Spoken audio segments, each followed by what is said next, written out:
Hello बच्चों, तो स्वागत है आप सभी का मॉडर्न क्लासेस में। और मैं गोविंद सर फिर से लेकर आ गया डे 2 में रेशनल नंबर। और रेशनल नंबर आज अच्छे से फिर ख़त्म करेंगे जैसे डे 1 में किए थे।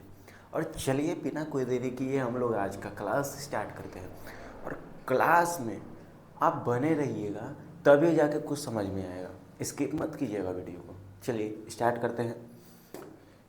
करते हैं। तो आज का पहला गोल ये कहता है कि रिप्रेजेंटिंग रेशनल नंबर और नंबर लाइन, मतलब हमें रेशनल नंबर को नंबर लाइन पे रिप्रेजेंट करना है।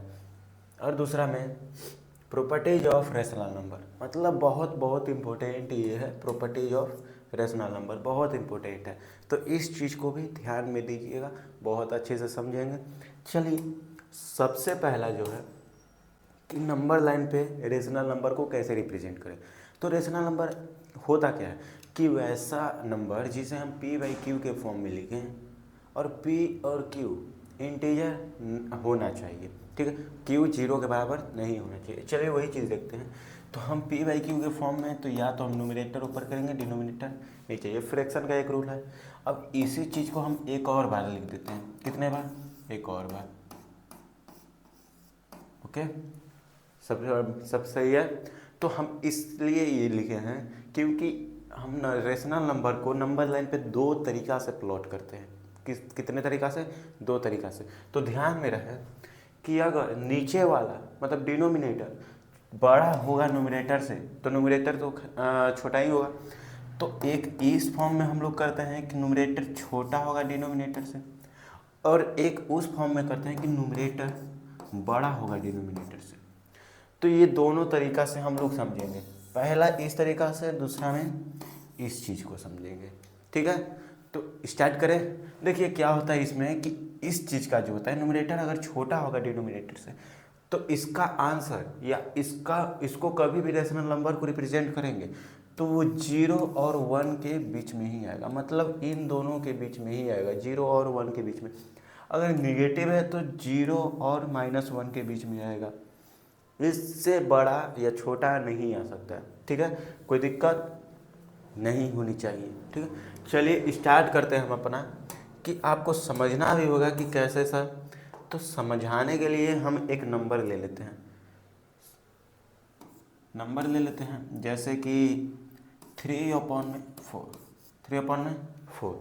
अब इस चीज़ को देखिए कि डिनोमिनेटर बड़ा है, न्यूमरेटर छोटा है, डिनोमिनेटर बड़ा है, न्यूमरेटर छोटा है। तो ध्यान दीजिए कि हम इस चीज़ को और कैसे, मतलब कि अब हमको पता है कि न्यूमरेटर अगर छोटा होगा डिनोमिनेटर से, तो इसका आंसर या हम लोग रेशनल नंबर पे रिप्रेजेंट करेंगे तो वो 0 के और 1 के अंदर ही आएगा, उससे बड़ा या छोटा नहीं आएगा। तो इसका भी आंसर कितने कितने के बीच में आएगा? 0 और 1 के बीच में। इसको डिवाइड करके भी देख लीजिएगा तो 0 पॉइंट समथिंग आएगा। अरे कितना भी बड़ा नंबर हो, अगर न्यूमरेटर छोटा है और डिनोमिनेटर बड़ा है ना, तो उसका आंसर कभी भी आएगा तो 0 पॉइंट समथिंग, ठीक है, समझ गए। चलिए तो उसका आंसर कभी भी होगा तो 0 और 1 के बीच में होगा, ठीक है, नहीं 0 होगा नहीं 1 होगा। अब चलिए स्टार्ट करते हैं कि नंबर लाइन पे इसे रिप्रेजेंट कैसे करेंगे। तो एक नंबर लाइन बनाते हैं, और हमें तो पता है कि इसका आंसर कभी भी आएगा तो 0 और 1 के बीच में आएगा, 0 और 1 के बीच में आएगा। अब देखिए 3/4 है ना, 3/4 है ना, तो 4 इसलिए है कि हमें 0 और 1 को 4 पार्ट में डिवाइड करना है। कितने पार्ट में? 4 पार्ट में डिवाइड करना है। चलिए 4 पार्ट में डिवाइड करने के लिए हम क्या करेंगे, तो नंबर लाइन पे कितने लाइन खींचेंगे आप बताइए सबसे पहले। हमें तो पता है, आप लोग कहेंगे नहीं सर, चार नहीं, सिर्फ 3, ओनली फॉर 3। तो इस नंबर लाइन पे हम 3 लाइन खींचेंगे, मतलब कि एकदम इक्वल होना चाहिए। हम जहाँ लाइन खींच रहे हैं वो इक्वल होना चाहिए, ठीक है। ये चीज़ इक्वल होना चाहिए, ये पोर्शन ये पोर्शन ये पोर्शन ये पोर्शन, ये चारों पोर्शन इक्वल होना चाहिए सब, ठीक है। चलिए अब हमें नंबर लाइन पे 3/4 दिखाना है। तो अब 4 पार्ट में तो हम डिवाइड कर लिए, अब 3 कहाँ पर दिखे, तो हम 0 से गिनेंगे 1 2 एंड 3, और यहाँ पर जो आंसर होगा वो 3/4 होगा, 3/4 होगा, ठीक है। कोई दिक्कत नहीं ना, नहीं होनी चाहिए। चलिए आप लोग को समझ में नहीं आ रहा है तो एक बार देख भी लीजिए, और हम दूसरा क्वेश्चन भी ले लेते हैं। दूसरा क्वेश्चन ये ले लेते हैं कि 5/8 को हम लोग नंबर लाइन पे दर्शाएंगे। 5/8 को नंबर लाइन पे कैसे लिखेंगे? 5/8 कैसे दिखाएंगे? तो वही चीज़ के इसका आंसर कितना आएगा? 0 और 1 के बीच में आएगा। तो 0 और 1 के बीच में आएगा तो हम एक नंबर लाइन बनाएंगे जिसमें एक और 0 लिख देंगे और एक दूसरे और 1 लिख देंगे। ठीक है, कोई दिक्कत? अब देखिए इसे कितने पार्ट में डिवाइड करना है? 8 पार्ट में। तो कितने नंबर लाइन कितने लाइन हम यहाँ पे खींचेंगे? तो 7 खींचेंगे। तो चलिए स्टार्ट करते हैं। 1 2 3 4 5 6 एंड 7। अब 7 लाइन तो हम खींच दिए हैं। अब हमें नंबर लाइन पे दिखाना है 5/8 कहाँ पर? तो 0 से गिनना शुरू करेंगे। 1 2 3 4 5 और यहाँ पर जो आंसर होगा वो 5/8 होगा। आपका आंसर क्या होगा? 5/8 आंसर होगा। कोई दिक्कत, कोई समस्या नहीं है ना? अब देखिए हम न्यूमरेटर छोटा है डिनोमिनेटर बड़ा है तो उसका तुम जान लेंगे 0 और 1 के बीच में आएगा। लेकिन अगर न्यूमरेटर बड़ा है और डिनोमिनेटर छोटा है तो कैसे करेंगे? ये फर्स्ट क्वेश्चन। और सेकेंड क्वेश्चन ये है कि वो ही है उसको रेसिप्रोकल कर दिए हैं 8/5। ये दोनों को हमें नंबर लाइन पे दिखाना है। तो कैसे दिखाएंगे? चलिए दिखाते हैं। तो सबसे पहले आप सभी को एक चीज़ जानना है कि मिक्स फ्रैक्शन, इसे मिक्स फ्रैक्शन में चेंज करेंगे उसके बाद हम दिखाएंगे। ठीक है, चलिए स्टार्ट करते हैं। मिक्स फ्रैक्शन में कैसे करेंगे? तो मिक्स फ्रैक्शन में करने के लिए सबसे पहले हम इसे डिवाइड करेंगे। डिवाइड आता है ना? हाँ, तो आना भी चाहिए। 1 बार में जाएगा और ये। अब मिक्स फ्रैक्शन कैसे लिखते थे हम लोग? मिक्स फ्रैक्शन कैसे लिखते थे? पहले क्वोशिएंट लिखते थे, उसके बाद ऊपर में रिमाइंडर लिखते थे, नीचे में डिवाइजर लिखते थे। ये करते थे क्या? हाँ, तो वही चीज़ इसके पे भी कर लिया जाए पहले ही। चलिए पहले वो बना दिया जाए। तो इस चीज़ को हम लोग क्या क्या लिख सकते हैं? ये लिख सकते हैं इस चीज़ को लिख सकते हैं कि नहीं? बिल्कुल लिख सकते हैं। ठीक है, अब हम इसी चीज़ को एक और बार लिखें तो कुछ इस तरह आएगा 1+1/3।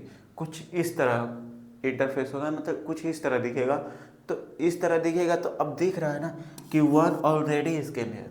अब ये चीज़ तो हम जानते थे कि 0 और 1 के बीच में आएगा, लेकिन 1 ऑलरेडी है तो ये 1 और 2 के बीच में आएगा। किसके किसके बीच में? 1 और 2 के बीच में आएगा। तो एक नंबर लाइन बनाते हैं, ठीक है, और 1 और 2 के बीच में आएगा तो यहाँ पे 1 लिख देते हैं और यहाँ पे 2 लिख देते हैं। ठीक है, कोई दिक्कत? ठीक, चलिए अब देखिए हमें इस चीज़ पर ध्यान नहीं देना है क्योंकि ऑलरेडी यहाँ पे 1 है। अब ध्यान कहाँ देना है? इस पे देना है। ठीक है, तो अब देखिए यहाँ पे 3 दिया हुआ है। 3 मतलब कि 1 और 2 को हमें 3 पार्ट में डिवाइड करना है। 3 पार्ट में तो 1 2 एंड 3। अब 3 पार्ट में डिवाइड करने के बाद हमें कितना लाना है? 1/3 लाना है। तो 1/3 मतलब एक छलांग। और यहाँ पे जो आंसर होगा वो आपका 1/3 नहीं होगा, वो आपका 4/3 आंसर होगा। क्या होगा? 4/3 आंसर होगा। कोई दिक्कत? ठीक, कोई दिक्कत नहीं होना चाहिए। चलिए, और एक और था 8/5। 8/5 के लिए भी हम लोग कर देते हैं। तो पहले तो उसको डिवाइड करेंगे। पहले क्या करेंगे? उसको डिवाइड करेंगे। तो पहले डिवाइड किया जाए, कुछ इस तरह आएगा, कुछ इस तरह आएगा। अब उसे कैसे लिखेंगे? तो यहाँ पे क्वोशिएंट, ऊपर रिमाइंडर, नीचे डिवाइडर, ऐसे करेंगे। अब इस चीज़ को ऐसे यहाँ पे लिख देते हैं, यहाँ पे कुछ इस तरह लिखेंगे। अब इसी चीज़ को हम कैसे लिख सकते हैं? 1+3/5, कुछ इस तरह लिख सकते हैं। अब हम देख पा रहे हैं यहाँ पर कि यहाँ पर क्या है? 1 ऑलरेडी है, 1 ऑलरेडी है। और इसका आंसर कितना आएगा? 1 और 2 के बीच में आएगा, क्योंकि यह 1 प्लस में ना है, मतलब जुड़ा हुआ है ना, तो 1 से अधिक आएगा, मतलब 1 और 2 के बीच में आएगा। तो एक नंबर लाइन बनाते हैं और एक और 1 दिखा देते हैं, दूसरे और 2। ठीक है, कोई दिक्कत? अब देखिए हमें 1 और 2 को कितने पार्ट में डिवाइड करना है, 5 पार्ट में। 5 पार्ट में मतलब 4 लाइन खींचनी होंगे, 1 और ये 2, ये 3 और ये 4। 4 पार्ट में डिवाइड कर लिए, मतलब 5 पार्ट में डिवाइड कर दिए। अब 5 पार्ट में डिवाइड कर दिए, तब अब यहाँ पे देखिए हमें लाना क्या है, 3/5, मतलब कि 3 अब हम दिखाना पड़ेगा, यहाँ पे 3 दिखाना पड़ेगा कि नहीं। चलिए, तो 1 छलांग, 2 छलांग और तीसरा छलांग, और तीनों छलांग करने के बाद हमें पता चलता है यहाँ पे जो आंसर होगा वो 8/5 आपका आंसर होगा। क्या होगा, 8/5 आपका आंसर होगा। कोई दिक्कत ना ना, ठीक। अब आप लोग देखिए कि यहाँ पे हम दोनों तरीक़ा से बता दिए, दोनों तरीक़ा से। एक न्यूमरेटर छोटा है वो वाला बता दिया, एक में न्यूमरेटर बड़ा है वो वाला बता दिए। कोई दिक्कत नहीं होनी चाहिए। और आप लोग इस क्लास को अच्छे से पढ़िए, मज़ा में पढ़िए, बढ़िया से पढ़ेंगे, माइंड फ्रेश रहेगा ना, तभी समझ में आएगा सब। ठीक है, चलिए अब देखिए हमारे पास कुछ क्वेश्चन आते हैं। कुछ क्वेश्चन मतलब ये, एक में क्या है कि डिनोमिनेटर बड़ा है और न्यूमरेटर छोटा है, और दूसरा में क्या है, दूसरा में कि ये मिक्स फ्रैक्शन में है और इसे भी नंबर लाइन पे दिखाना है। तो वो वाला वही ना हो गया कि डिनोमिनेटर बड़ा है और मतलब न्यूमरेटर बड़ा है और डिनोमिनेटर छोटा है। इसको करके देख लेंगे आप लोग। ऐसे पहले इससे मल्टीप्लाई करेंगे, इसको जोड़ेंगे, फिर वही आंसर आएगा। ठीक है, न्यूमरेटर बड़ा हो जाएगा, डिनोमिनेटर छोटा हो जाएगा। यहाँ पे न्यूमरेटर छोटा है, डिनोमिनेटर बड़ा है, तो अब दिखाएंगे कैसे। तो इसका तो हमें पता है ना कि इसका आंसर कभी भी आएगा तो 0 और 1 के बीच में आएगा, पता है कि नहीं। तो वही चीज़ है कि हम सबसे पहले नंबर लाइन बनाते हैं। क्या बनाते हैं, नंबर लाइन बनाते हैं, और एक और क्या करते हैं, 0 लगाते हैं, एक और 1। ठीक है, कोई दिक्कत ना। चलिए, तो अब हमें लियाना कितना है, हमें लाना कितना है, तो हमें लाना है कि 1/3 लाना है। तो 3 नीचे है ना, तो मतलब कि 0 और 1 को 3 पार्ट में डिवाइड करना होगा। 3 पार्ट में डिवाइड करें, देखिए 1, ये 2, ये 3। अब 3 पार्ट में डिवाइड हो गया। अब हमें आंसर में मतलब न्यूमरेटर देखेंगे, न्यूमरेटर कितना लिखा है, 1, मतलब 0 से हमें 1 छलांग लगाना है, और यहाँ पे जो आंसर होगा वो 1/3 आपका आंसर होगा। क्या होगा, वो आपका 1/3 आंसर होगा। अब ये तो हो गया। अब इस चीज़ को आप लोग खुद बनाइए, बनाएंगे, बना लीजिए, वीडियो को पॉज कीजिए, उसके बाद बनाइए। चलिए, अगर आप लोग बना लिए हैं तो हम इस चीज़ को ला कर देखते हैं कि आप लोग का आंसर सही है कि गलत है। तब सबसे पहले हम लोग क्या करेंगे, एक नंबर लाइन। ठीक है, अब हमें पता है कि यहाँ पे 2 तो ऑलरेडी है। क्या है, 2 ऑलरेडी। इसे कैसे लिख सकते हैं, हम एक और तरीका से बता दें, इसे कैसे लिख सकते हैं, 2 + 2/5। कुछ ऐसे लिखते थे, ऐसे लिखते थे कि नहीं। तो यहाँ पे देखिए कि यहाँ पर 2 ऑलरेडी है, 2 ऑलरेडी है, तो इस जगह पे हम 2 दिखाएंगे। और ये चीज़ देखने पे तो वो 2 और 3 के बीच में आएगा, क्योंकि यहाँ पे देखिए 0 और 1 के बीच में आता था, तो यहाँ तो 2 है। ठीक है, तो वो 2 और 3 के बीच में आएगा। किसके किसके बीच में, 2 और 3 के बीच में। अब देखिए यहाँ पर क्या लिखा है, 5।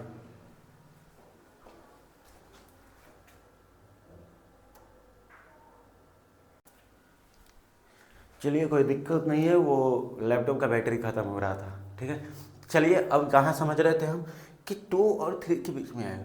और यहाँ पे देखिए हमें ये इस चीज़ को कितने पार्ट में डिवाइड करना है, 5 पार्ट में। डिनोमिनेटर देखिए क्या लिखा है, 5। तो हमें इस चीज़ को 5 पार्ट में डिवाइड करना है, मतलब 5 से एक नीचे 4। तो 4 लाइन यहाँ पे खींचेंगे, तो 4 लाइन 1, 2, 3 एंड 4, और 4 पार्ट में हम इसे डिवाइड कर दिए। 4 पार्ट में हम डिवाइड कर दिए इसे। अब देखिए, अब हम ऊपर न्यूमरेटर को देखेंगे, क्या लिखा है, 2। तो 2 छलांग लगाएंगे, 1 और यहाँ पे 2, और यहाँ पे जो आपका आंसर आएगा वो इतना आएगा, आपका कुछ इतना आएगा। जो क्वेश्चन था वही आंसर आएगा, आएगा कि नहीं। और यहाँ पे देखिए आप सभी का अगर ऐसे आंसर आया है, आप सभी का अगर ऐसे आंसर आया है, तो आप सभी बिल्कुल सही बताए हैं। अगर जिसका जिसका आया है कमेंट बॉक्स में लिख देगा यस, तो हम भी देखेंगे और उसी के वीडियो पे करेंगे, उसी के कमेंट पे करेंगे लाइक, पर्सनली लाइक करेंगे। चलिए,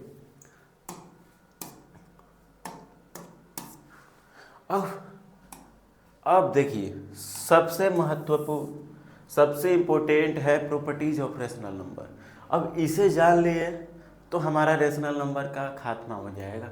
तो चलिए इस चीज़ को जानेंगे। सबसे पहले ये देखिए क्या लिखा हुआ है कि closure property, commutative property, associative property, distributive property. अब इसे याद कीजिए, closure property, commutative property, associative property, distributive property, closure property, commutative property, associative property और डिस्ट्रीब्यूटिव प्रॉपर्टी। याद हो जाएगा। चलिए इसको यहाँ पर याद कर लीजिए। उसके बाद आगे देखिए, सबसे पहले हम लोग समझेंगे क्लोजर प्रॉपर्टी क्या है, उसके बाद समझेंगे कम्यूटेटिव प्रॉपर्टी वो क्या, उसके बाद समझेंगे एसोसिएटिव प्रॉपर्टी क्या है सर, और लास्ट में डिस्ट्रीब्यूटिव प्रॉपर्टी। बिल्कुल बढ़िया से समझेंगे। अब देखिए इसमें क्या है, ये लिखे हुए एएसएम, एएम ये सारी चीज़ें, मतलब कि यहाँ पे एक लड़का है क्वेश्चन लेकर खड़ा हुआ है, तो इस सारी चीज़ों को हम समझेंगे कि ये कहना क्या चाह रहा है। तो सबसे पहले जो है क्लोजर प्रॉपर्टी, उसके बारे में समझ लें।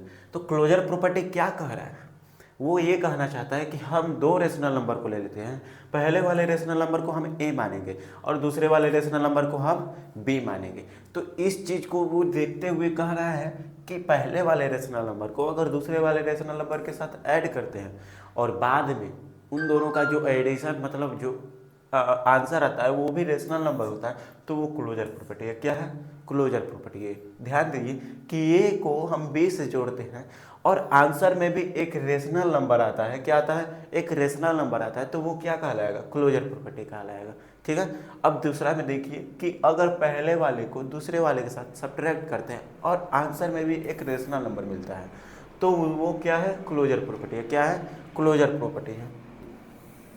अब देखिए ए और बी को हम मल्टीप्लाई करते हैं, क्या करते हैं, ए और बी को मल्टीप्लाई करते हैं, तो उसका आंसर भी क्या आता है, रेशनल नंबर आता है, तो क्या कहलाएगा, वो भी क्लोजर प्रॉपर्टी कहलाएगा। अब लास्ट में देखिए एक साइन सिर्फ नॉट इक्वल। ठीक है, क्या है, यहाँ पर देखिए नॉट इक्वल, नॉट इक्वल का साइन है, दिखा चमका। चलिए यहाँ पर देखिए कि a डिवाइडेड बाई बी, अगर a को b से डिवाइड करेंगे और अगर आंसर आता है रेशनल नंबर, मतलब वो नहीं आ पाएगा, मतलब ये रेशनल नंबर आता नहीं है, मतलब कि a को अगर b के साथ डिवाइड करेंगे तो उसका आंसर रेशनल नंबर नहीं आएगा। लेकिन सारे वाले आप लोग करके देखिएगा तो आएगा, कहेंगे सर इसका तो आंसर रेशनल नंबर भी आया, लेकिन एक नंबर है जिसके कारण सारा खेल खराब हो जाता है। नहीं होता है कि आप लोग कहीं गए खेलने के लिए, आप लोग कहीं खेलने के लिए गए और आपका टीममेट एकदम बढ़िया सा है, बढ़िया सा टीममेट है, और क्या हुआ कि एक ऐसा टीममेट आ गया जो एकदम साफ ही नहीं है, साफ ही खेलता नहीं है, तो उस चीज़ को हम लोग क्या कहते हैं कि ये एकदम बेकार प्लेयर हो गया है, अच्छा से नहीं खेल रहा है, टीम से बाहर। ठीक है। तो उसी तरह इसमें भी होता है कि सारे प्लेयर तो सब सही हैं, लेकिन एक नंबर है जो काम इन लोगों का बिगाड़ देता है, इन लोगों का काम बिगाड़ देता है। तो यही कारण है कि ये नॉट इक्वल हो जाता है रेशनल नंबर के, और वो भी क्लोजर प्रॉपर्टी कहलाता है। ठीक है, कोई दिक्कत, कोई दिक्कत, मतलब कि डिवीजन वाला जो डिवीजन वाला है वो क्लोजर प्रॉपर्टी में नहीं आता है, डिवीजन वाला है जो वो क्लोजर प्रॉपर्टी में नहीं आता है। इस चीज़ को ध्यान में रखिएगा। चलिए सबसे पहला वाला प्रूफ करते हैं कि a प्लस बी अब रेशनल नंबर के बराबर आना चाहिए। किसके बराबर, रेशनल नंबर के बराबर। तो हम एक नंबर ले लेते हैं 1/2 प्लस 1/3। ठीक है, कोई दिक्कत। चलिए तो हम इससे जब करेंगे तो इन दोनों का एलसीएम कितना आएगा, 6 आएगा सर, आएगा ना। अब इसको देखिए तो 2 के पारा में 6 3 बार में, तो 1 3 जा 3, 3 के पारा में 6 2 बार में, तो 1 2 जा 2, तो इसका आंसर कुछ इतना आया 5/6 आया है। अब देखिए रेशनल नंबर में हमें तीन ही चीज़ तो चाहिए कि पी बाई क्यू के फॉर्म में हो, पी और क्यू इंटीजर हो, दोनों इंटीजर है, और क्यू 0 के बराबर नहीं होना चाहिए। तो 6 0 है, 6 क्या 0 है, नहीं ना, तो ये क्या है, एक रेशनल नंबर है, मतलब कि पहला वाला सही है, पहला वाला सही है। अब देखिए कि क्या कह रहा है कि a माइनस बी एक रेशनल नंबर देना चाहिए। तो वही चीज़ देख लेते हैं कि 1/2 माइनस 1/3, अब रेशनल नंबर देना चाहिए ना, तो इन दोनों का एलसीएम 6, ऊपर में क्या होगा 2 3 या 6, सॉरी 2 मिनट, चूहा था डर गए हम भी ना, आप लोग भी डर गए थे क्या? नहीं ना। चलिए हम भी देखते हैं कि 2 3 जा 6 होता है, 2 के पहाड़ा में 6 3 बार में, तो यहाँ पे 1 3 जा 3 प्लस 2 3 2 जा 6 1 2 जा 2, अरे प्लस नहीं रहेगा भाई, प्लस नहीं रहेगा, माइनस रहेगा। अब यहाँ पर जो आंसर आएगा 1/6 आएगा। क्या आएगा? 1/6 आएगा। कोई दिक्कत नहीं होनी चाहिए। अब आगे समझिए, यहाँ पर देखिए कि ये भी क्या है, ये भी एक रेशनल नंबर आया है, तो हम यहाँ पे क्या लिखेंगे?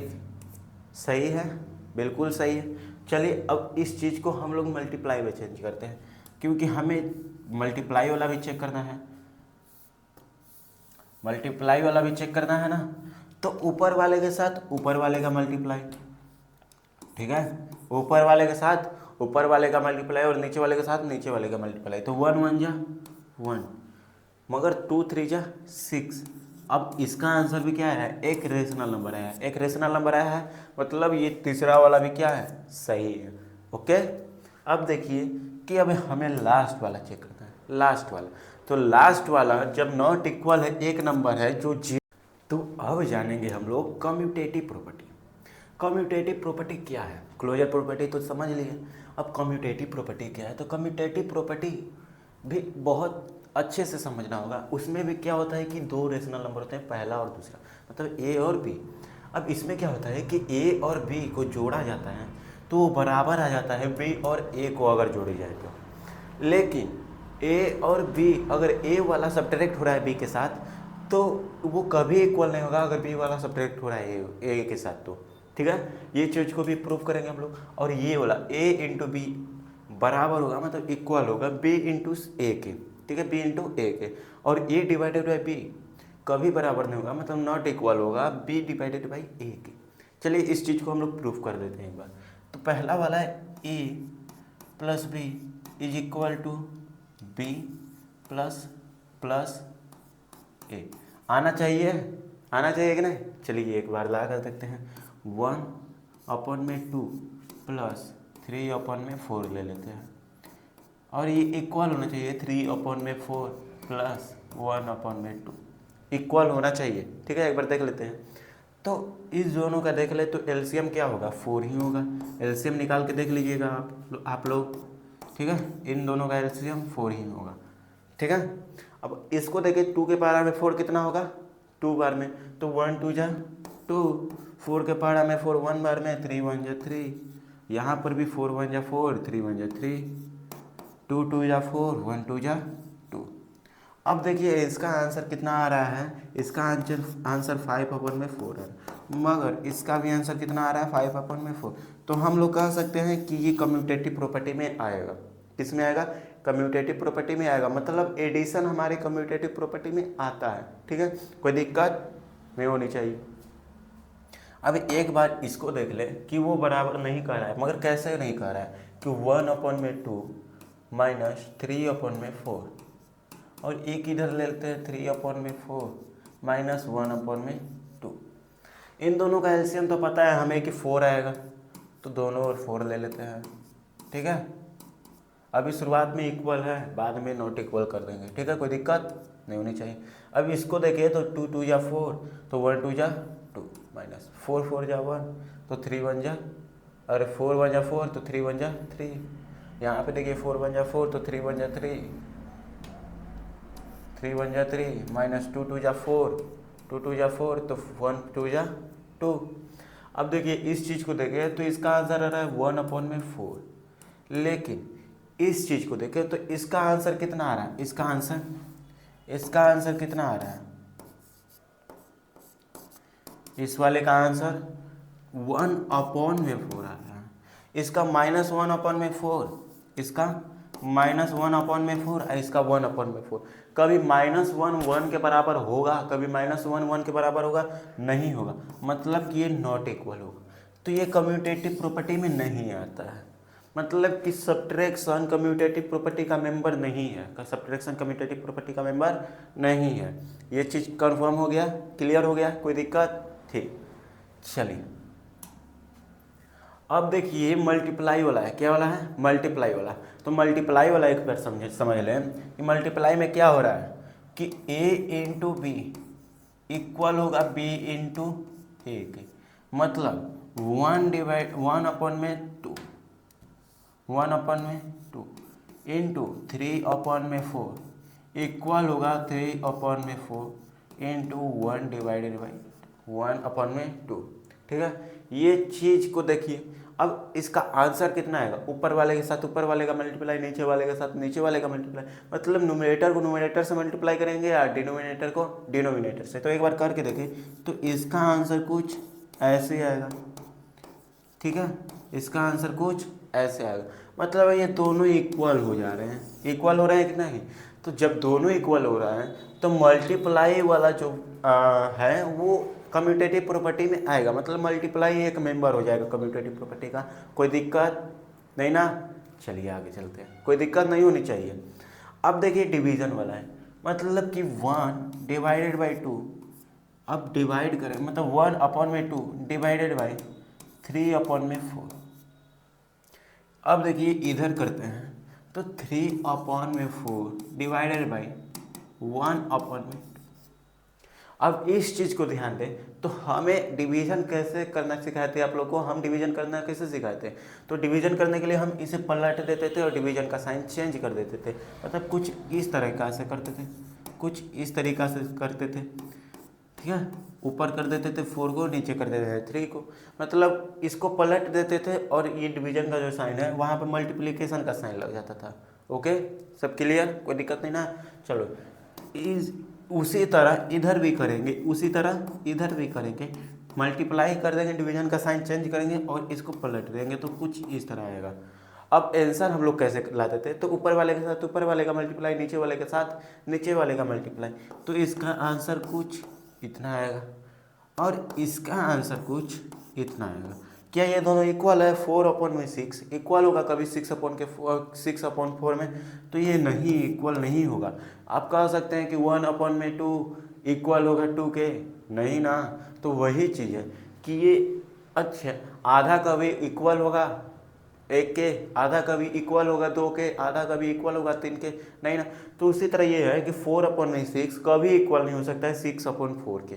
ठीक है, कोई दिक्कत? मतलब कि डिवीजन भी मल्टीप्लाई कम्यूटेटिव प्रॉपर्टी का मेंबर नहीं है। ठीक है, कोई दिक्कत नहीं होनी चाहिए। अब देखिए आज हम लोग समझ में फिर से ये लास्ट वाला है, लास्ट समझ ले, और अगले डे में हम लोग समझेंगे डिस्ट्रीब्यूटिव प्रॉपर्टी। ठीक है, कोई दिक्कत? डिस्ट्रीब्यूटिव प्रॉपर्टी, तो एसोसिएटिव प्रॉपर्टी में ये चीज़ कह रहा है कि हम 3 रैशनल नंबर को ले रहे हैं, फर्स्ट वाले को O, सेकेंड वाले के B, थर्ड वाले को C, ये तीनों चीज़ को हम समझ लेते हैं। तो ये कहना ये चाह रहा है कि A + B अगर हम लोग पहले जोड़ दें और बाद में क्या करें, C को जोड़ें, तो वो क्या बराबर होगा, A को बाद में जोड़ेंगे, पहले B + C को जोड़ देते हैं। ठीक है, तो ये चीज़ इसमें ये कह रहा है कि अगर ऐसे भी करें तो एडिशन के मामले में एसोसिएटिव प्रॉपर्टी, एडिशन एक मेंबर है एसोसिएटिव प्रॉपर्टी का। ठीक है, कोई दिक्कत?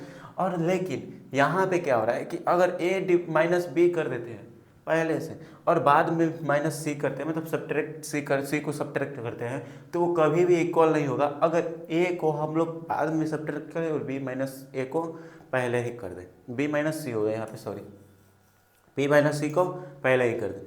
अब यहाँ पे देखिए A × B को हम लोग मल्टीप्लाई कर देते हैं पहले, और उसके बाद हम लोग C को मल्टीप्लाई करेंगे, तो वो भी इक्वल होगा। A को हम लोग बाद में अगर मल्टीप्लाई करें और B × C को हम लोग पहले कर दें। ठीक है, ब्रैकेट वाले को हम लोग पहले ही ना करते हैं, कोई दिक्कत?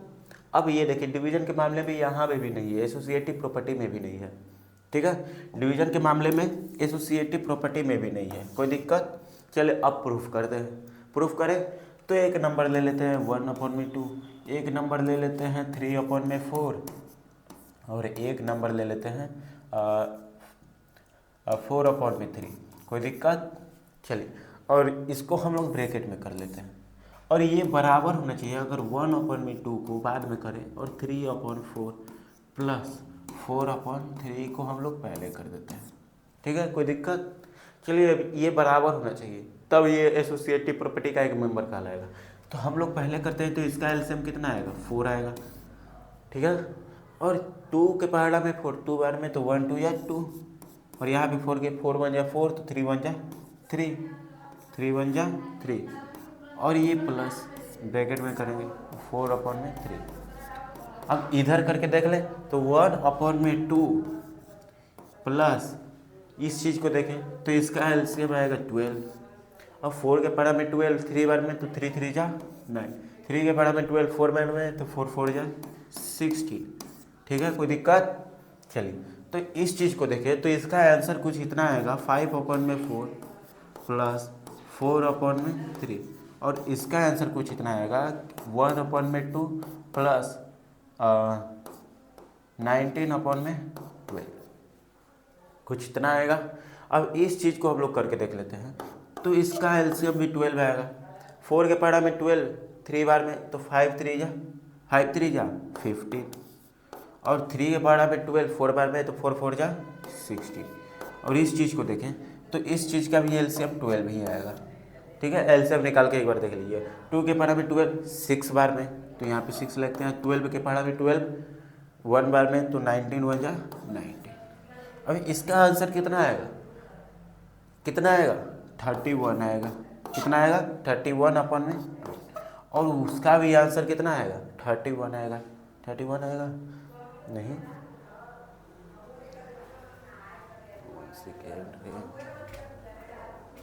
Associative property.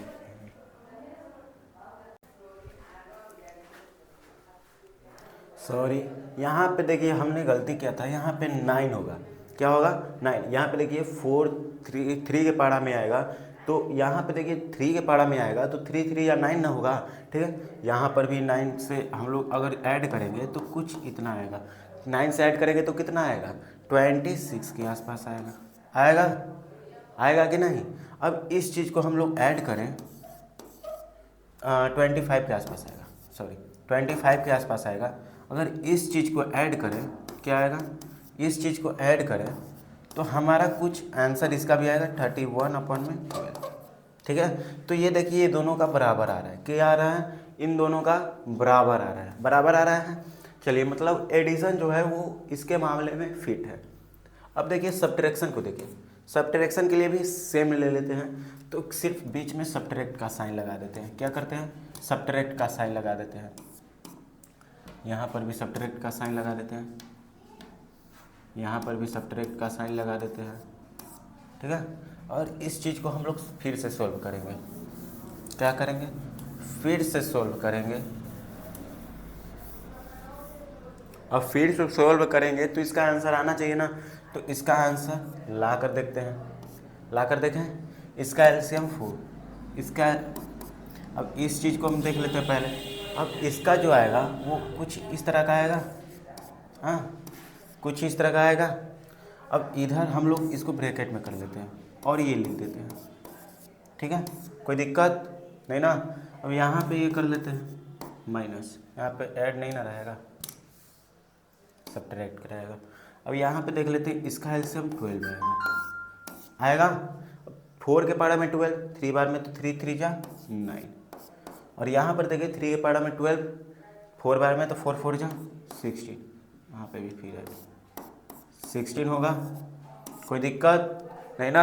अब यहाँ पे देखें तो इस चीज़ को देख ले पहले, तो इसका आंसर आएगा -1/4। ठीक है, और इसको हम लोग इससे सब्ट्रैक्ट करेंगे, और इधर देखें तो 1/2 माइनस इस चीज़ से हम अगर हम सब्ट्रैक्ट करेंगे तो हमारा आंसर आएगा -7/12। कितना आएगा? -7/12। ठीक है, ये ऑलरेडी माइनस तो है, और इसका आएगा माइनस, इसका आएगा -7/12। ओके, सब क्लियर? अब इस चीज़ को हम लोग करके देख लेते हैं। तो अगर इस चीज़ को हम लोग करेंगे तो इसका एलसीएम 12 आएगा।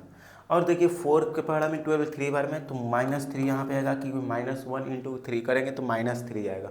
और यहाँ पे करें तो यहाँ पे माइनस का तो चिन्ह ऑलरेडी रहेगा, माइनस का सिंबल ऑलरेडी रहेगा। 3 के पढ़ा में 12 4 बार में तो 4 4 जा 16। अब इधर देख लेते हैं, इधर एक बार देख लें तो इन दोनों का एलसीएम कितना आएगा? 12 आएगा। और इस चीज़ को देखें तो 2 के पढ़ा में 12 6 बार में तो यहाँ पे 6 लिखेंगे, और माइनस यहाँ पे माइनस और यहाँ पे माइनस, दोनों जुड़ कर कितना हो जाएंगे, प्लस हो जाएंगे। तो इसको हम लोग ऐड कर देते हैं, ठीक है, कोई दिक्कत नहीं ना। अब 12 के पढ़ा में 12 1 बार में, तो यहाँ पे सेम ही लिख देंगे। अब देखिए यहाँ पर ही देखिए ये दोनों क्या सेम है, एक बार हम लोग इसको भी करके देख लेते हैं। तो -16 और -3 -19 हो जाएंगे और अपॉन में 12, और उसको देखिए तो जोड़ के हम लोग कितना आएगा, हाँ जोड़ेंगे तो कितना आएगा 13 अपॉन में 12, क्या आएगा 13 अपॉन में 12। तो ये क्या बराबर है, नहीं, इक्वल नहीं, मतलब कि सब्ट्रैक्ट भी इसके मामले में फिट नहीं है, कोई दिक्कत नहीं होनी चाहिए। अब मल्टीप्लाई को एक बार चेक कर लेते हैं, मल्टीप्लाई वाला चेक कर लेते हैं, और हमारा ये मल्टीप्लाई के बाद डिवीजन वाला चेक करेंगे, और ये हमारा लास्ट है। एक बार अच्छे से ध्यान दीजिए, बढ़िया से समझिए कि हम ये 1 अपॉन में 2 ले लेते हैं, 3 अपॉन में 4 ले लेते हैं, और एक 4 अपॉन में 3 ले लेते हैं। ये बराबर होना चाहिए, 1 अपॉन 2 को बाद में मल्टीप्लाई करेंगे, 3 अपॉन 4 इंटू 4 अपॉन, ये दोनों बराबर होना चाहिए, ठीक है, तभी ये मल्टीप्लिकेशन इसमें फिट होगा। चलिए यहाँ पे देखते हैं, तो ऊपर वाले के साथ ऊपर वाले का मल्टीप्लाई, नीचे वाले के साथ नीचे वाले का मल्टीप्लाई, और ये कर लेते हैं, ये लिख देते हैं, ऊपर वाले के साथ ऊपर वाले का मल्टीप्लाई, नीचे वाले के साथ नीचे वाले का मल्टीप्लाई। अब इस चीज़ को देखें, तो ऊपर वाले के साथ ऊपर वाले का मल्टीप्लाई करेंगे तो कितना आएगा, हाँ 12 आएगा, और इस चीज़ को देखेंगे तो इसका आंसर कुछ 24 आएगा। अब इसको देखें तो इसका 1 अपॉन में 2, और ये दोनों कट के कितना हो जाएगा 1 हो जाएगा, ये दोनों को काटेंगे 12 से 12 काटेंगे तो 1 हो जाएगा, इस चीज़ को भी काटेंगे तो 1 अपॉन में 2, और उधर भी देखेंगे तो 1 अपॉन में 2।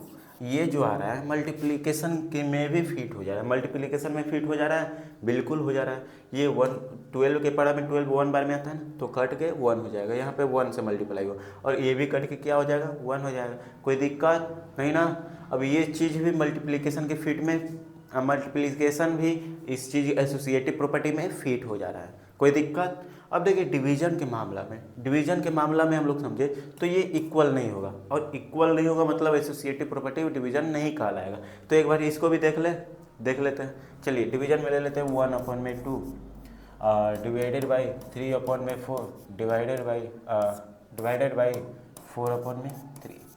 अब इधर भी वही ले लेते हैं 1 अपॉन में 2 डिवाइडेड बाई 3 अपॉन में 4 डिवाइडेड बाई 4 अपॉन में 3। एक बार करके देख लें कि आ रहा है कि नहीं, तो करके देख लेते हैं। तो सबसे पहले हम लोग डिवीजन के मामले में क्या करते थे, पलट देते थे, सिंबल से चेंज कर देते थे।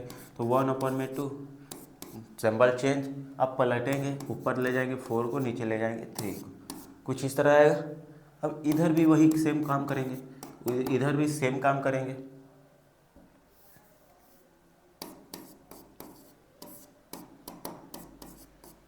इधर भी सेम काम करेंगे, सेम करेंगे कि नहीं।